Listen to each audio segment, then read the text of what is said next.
Colleagues, during the first few weeks of this budget cycle, I was waiting for the bus in Georgetown. It was 10 minutes late, and then it was 20 minutes late, and then it was 30 minutes late. And when I finally got to work, I learned that the reason the bus was late was because there was not one, but two pedestrian fatalities that morning in Georgetown. Another week during a regular monthly check-in that I host with the Mount Baker community, I listened to a mother cry as she described the despair and the hopelessness that she felt while she was experiencing the heat wave this summer. She didn't have money for an air filter, and she was trying to protect her children from the suffocating air quality as smoke and traffic exhaust particles seeped into her home through her window and blanketed her kitchen.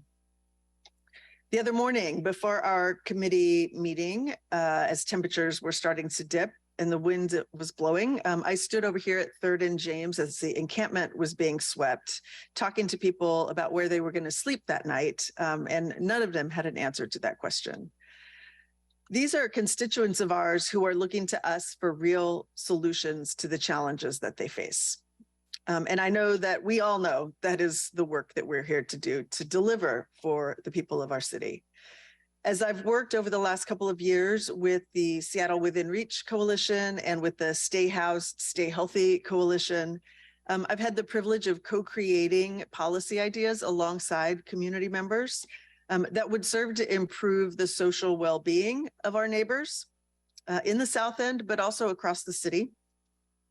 In our monthly meetings, we have discussed the potential of green building apprenticeships to provide jobs for youth and for unhoused people. We've talked about building permanently affordable, publicly owned housing. We've talked about the expansion of home zones to create safer streets for our neighbors, and about building dynamic music and arts-oriented spaces that are dedicated to cultivating our local talent. All of these are recommendations that came from community members who are offering real solutions to the things that they're dealing with. They're endorsed by leaders in the housing and community development sectors, mobility and transportation, labor, environmental justice, and by constituents from every council district, constituents who took the time to call in and write and show up to share their stories in person. These are all proposals that recognize the interconnectedness of the work that we're here to do, and that really underscore that we need to think beyond units of production and really seize the opportunity to build a city where social well-being for each and every person is prioritized in every circumstance and in every neighborhood of the city. I will admit I'm disappointed that some of these items did not make it into the budget. At the same time, I'm really proud of the work that my office did to bring the voices and the smart ideas of all of these community advocates into the halls of power. Despite the amendments that didn't make it into the budget, we still had over a dozen amendments that did pass and that will make a material difference for people across the South End and across the city. In particular, I'm proud of our work to support the development of an arts incubator at King Street Station, where Black and Brown youth can create the next generation of artists who will put Seattle on the map. We got another $250,000 to support the development of the Community Investment Trust, which will bring community closer to real estate ownership opportunities to help combat displacement. We got money to create a climate resilience hub to provide a safe place, a place for reprieve for neighbors during the next extreme weather event.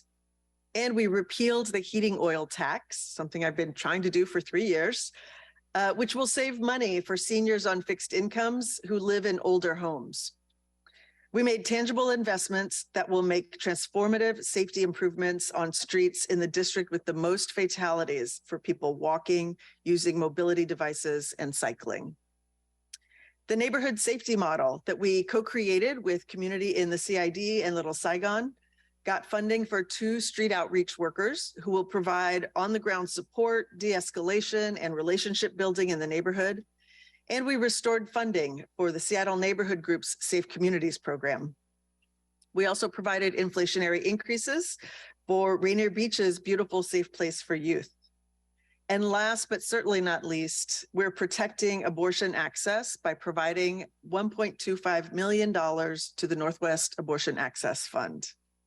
These investments will support economic revitalization, climate justice, community safety, and homelessness services, and will also move us closer to increasing safety, financial security, and autonomy for the people of Seattle. And for the ideas that didn't make the final cut this year, we will keep working on them so that one day they do make it in. Moving forward, I hope to work with my colleagues and act with urgency to pass policies that can stop displacement, that can house more of our neighbors, and create healthy, thriving neighborhoods. I truly believe that in order for this city to become more livable for everyone, we have to plan for sustainability, for equitable urban development, and for economic justice all at the same time. We need to put social well-being for everyone at the forefront of the work that we do as a city. That's how we repair the harm done to Black and Brown communities. It's how we democratize access to power and resources. And it's how we plan for the seventh generation.